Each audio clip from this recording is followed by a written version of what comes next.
Күндүн маанилүү жаңылыктар менен тааныштырып, бүгүн программасы студияда мен Тимур Владислав. Саламатсыздарбы? Алгаш чыгарылыштын кыскача мазмуну менен таанышып алыңыздар. Кыргыз-Тажик чегарасынын 3-чү жеринде атышуу башталды. Бул тууралуу УКМКнын чегара кызматы кабарлады. Акылбек Жапаров Кумтөр Голд компаниясынын мурдагы убактылуу тышкы башкаруучусу Теңиз Бөлтүрүктүн камалышы тууралуу комментарий берди.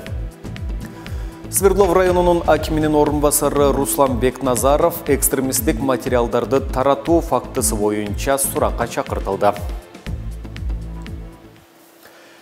Кыргыз-Тажик чегарасынын 3-чү жеринде атышуу башталды. Бул тууралуу УКМКнын чегара кызматы кабарлады. Маалыматка ылайык, саат 15:08-де тажик чегарачылары Баткен районунун Паскарык тилкесиндеги Кыргызстандын Самаркандек чегара заставасын аткылаган. Кыргыз аскерлери ага жоо биретинде ок чыгарышкан. Ушуну менен 3-чү тилкеде атышуу катталды.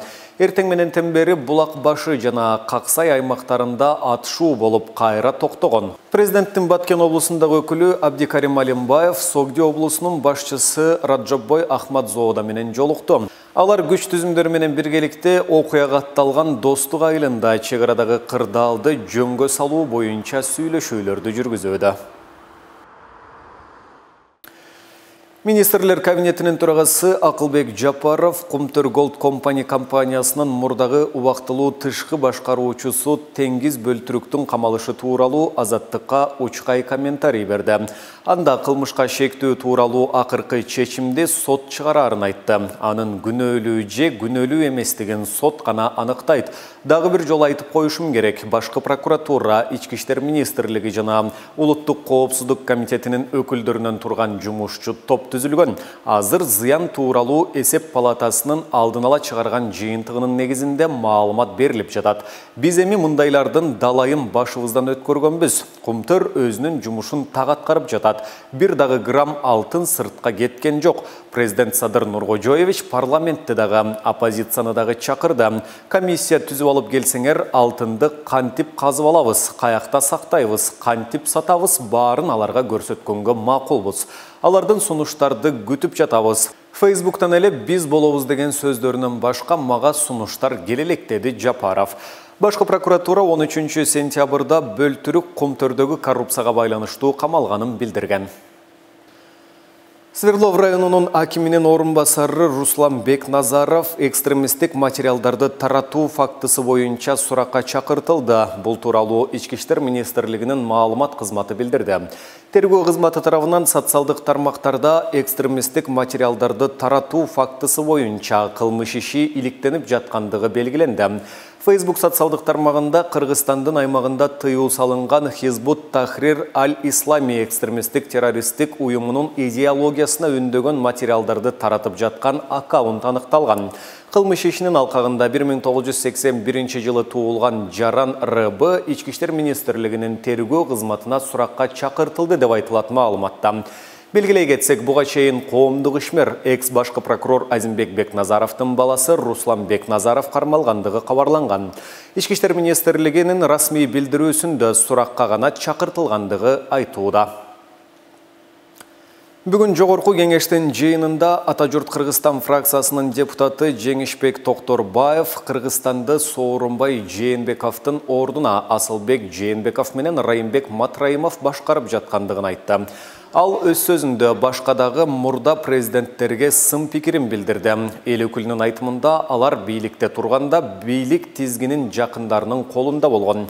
Жогорку кеңештин депутаты Шайлообек Атазов кесиптешинин сөзүнө комментарий берип, калыстык кылууну өтүндү.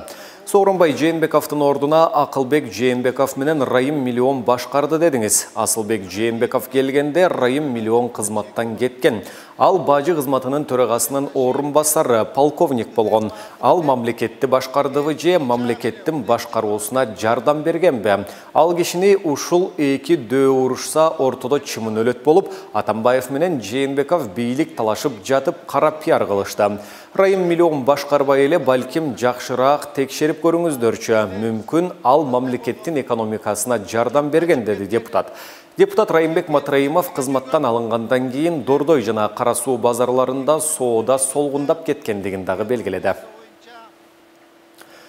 Бүгін 14 сентябрда Аларча мамлекеттик резиденциясында жогорку окуу жайлардын ректорларынын дүйнөлүк форуму өтүп жатат. Иш-чара улуттук инновациялык экосистеманы курууда университеттердин ролу темасында өтүүдө. Ага катышкан министрлер кабинетинин төрагасы Акылбек Жапаров Кыргызстанда билим берүүнүн экспорты оң динамикага ээ экендигин билдирди.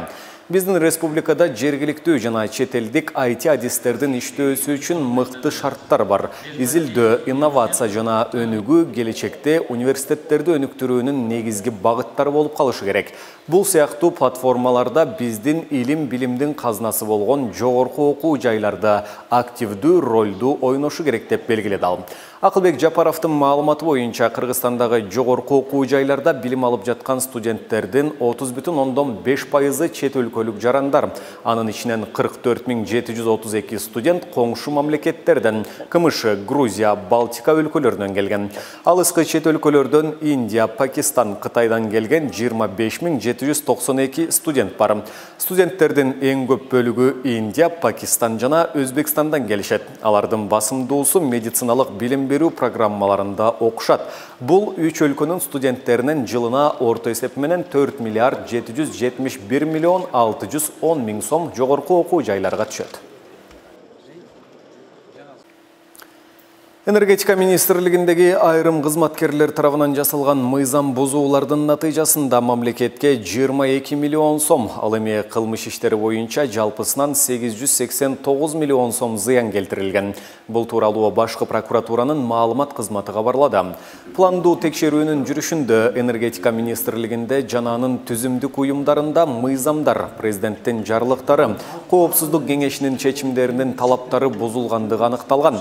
Нормативдик укуктук актылардын талаптары бузулгандыгы боюнча прокуратура органдары тарабынан 132 прокурордук чара көрүү актысы киргизилип, 22 миллион 150 миң 218 сом өндүрүлгөн. Мындан сырткары энергетика министрлигинин жана анын түзүмдүк бөлүмдөрүнүн айрым кызмат адамдары тарабынан жасалган кылмыштардын негизинде 32 кылмыш иши козголуп, келтирилген зыяндын жалпы суммасы 889 миллион 54 миң 197 сомду түздү.